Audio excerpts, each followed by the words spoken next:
नमस्कार भाइयों बहनों एवं माताओं। हर दिन की भांति आज भी आप सबों के समक्ष कुछ योग प्राणायाम ध्यान लेकर आया हूं। तो आज का विषय है सोराइसिस। सोराइसिस रोग से कैसे हम मुक्ति पाए। तो इस रोग में होता है क्या, आज संपूर्ण विश्व में लगभग 10 करोड़ लोग सोराइसिस के शिकार हैं और यह एक ऐसा त्वचा रोग है जिसकी उत्पत्ति की वजह से आज तक आयुर्विज्ञान नहीं खोज पाया। इस रोग के होने पर रोगी त्वचा परत बदरंग होकर बदसूरत दिखाई देने लगती है। अनेक रोगों में इस बीमारी के प्रति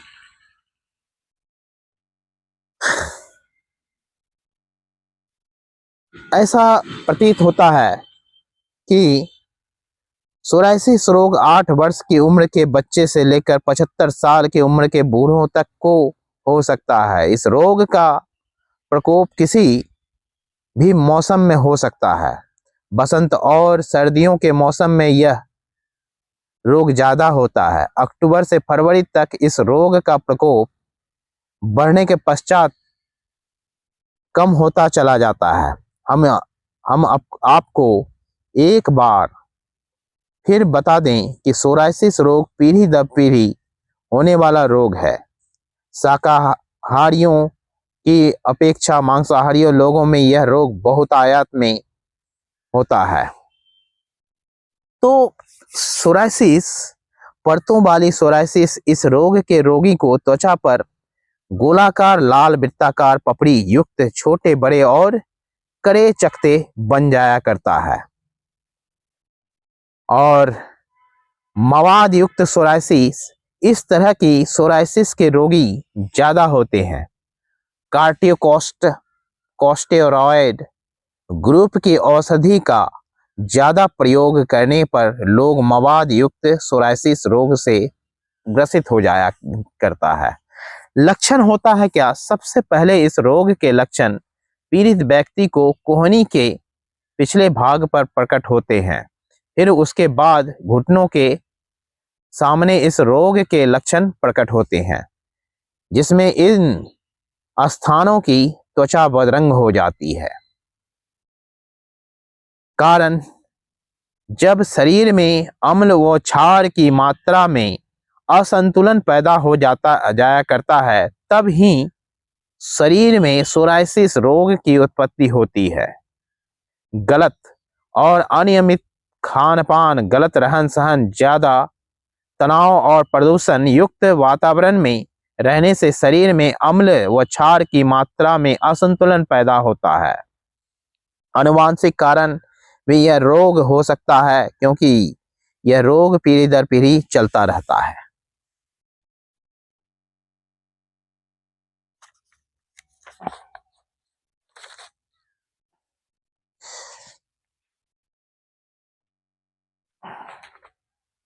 तो सबसे पहला है, रोगी को जानुशिरासन का अभ्यास अवश्य करना चाहिए। जानुशिरासन का अभ्यास इस तरह से होता है,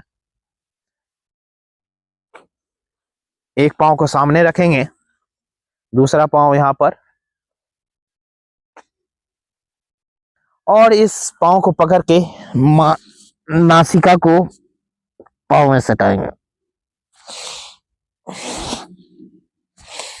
फिर दूसरे पांव को। यह जानुशिरासन का अभ्यास अत्यंत लाभकारी होता है।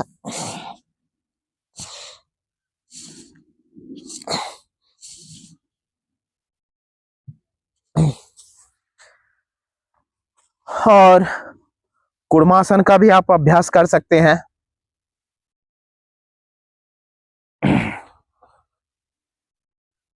और पवन मुक्तासन का अभ्यास तो अवश्य करें।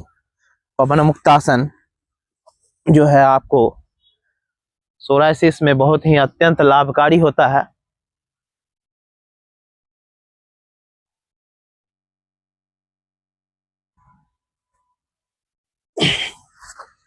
पवन मुक्तासन का भी अभ्यास करेंगे।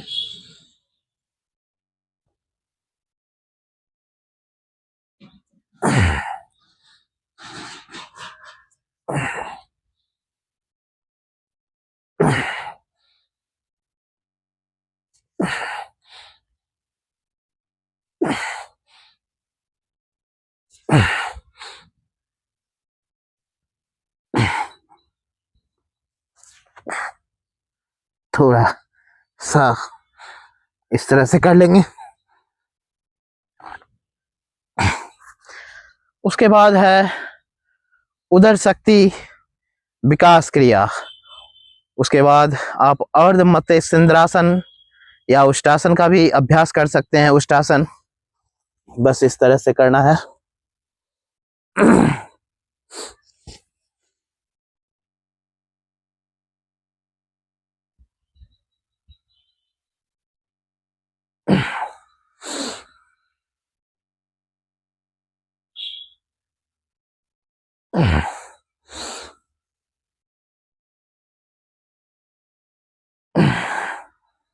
तो यह उष्टासन का अभ्यास है, इसे भी आप कर सकते हैं, या फिर पश्चिमोत्तासन का भी अभ्यास कर सकते हैं।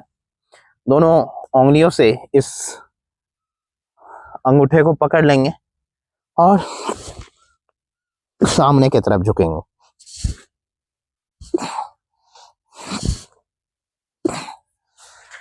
तो ये अभ्यास है सारे।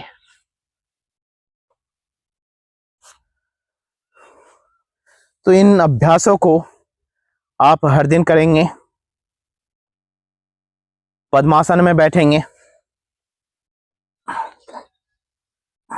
पद्मासन में बैठकर ध्यानात्मक आसन करेंगे।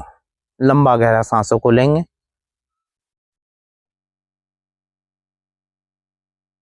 लंबा छोड़ेंगे। उसके बाद आप शवासन का भी अभ्यास करें। शवासन जो है काफी अच्छा रहता है सोराइसिस के लिए।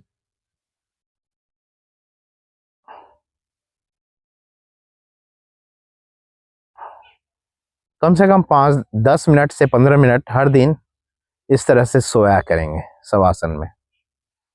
ठीक है। सोराइसिस का प्राकृतिक उपचार में रोग का प्राकृतिक उपचार प्रारंभ करने से पूर्व इस बारे में पूर्ण जानकारी प्राप्त कर लेनी चाहिए। रोगी को रोग पैतृक रूप से विरासत में तो नहीं मिलता है। सहानुभूति। सोराइसिस के रोगी को हर दिन दिव्य बेला में प्रातःकाल जो है उठकर आराम से अपना योगाभ्यास करेंगे। पथ्य में सोराइसिस के रोगी को अंकुरित अनाज, दाल, तेल, ताजे फल व सब्जियों का प्रयोग करना चाहिए। रोगी मूंग, मोठ, गेहूं, चना, बाजरा, राई, तिल, मेथी आदि का अंकुरित खाएं। अपथ्य में सोराइसिस के रोगी को चाय, कॉफी, तले भुने खाद्य पदार्थों का सेवन नहीं करना चाहिए। रोगी को शराब, धूम्रपान आदि का सेवन नहीं करेंगे। तो इन सभी चीज़ों को मानेंगे और कुछ हर दिन प्रातःकाल थोड़ा सैर करने निकलेंगे और जहाँ तक हो सके कच्चे साग सब्जियों का सेवन करेंगे। जय हिंद, जय भारत, वंदे मातरम। योग करें, मस्त रहें, आनंदित रहें।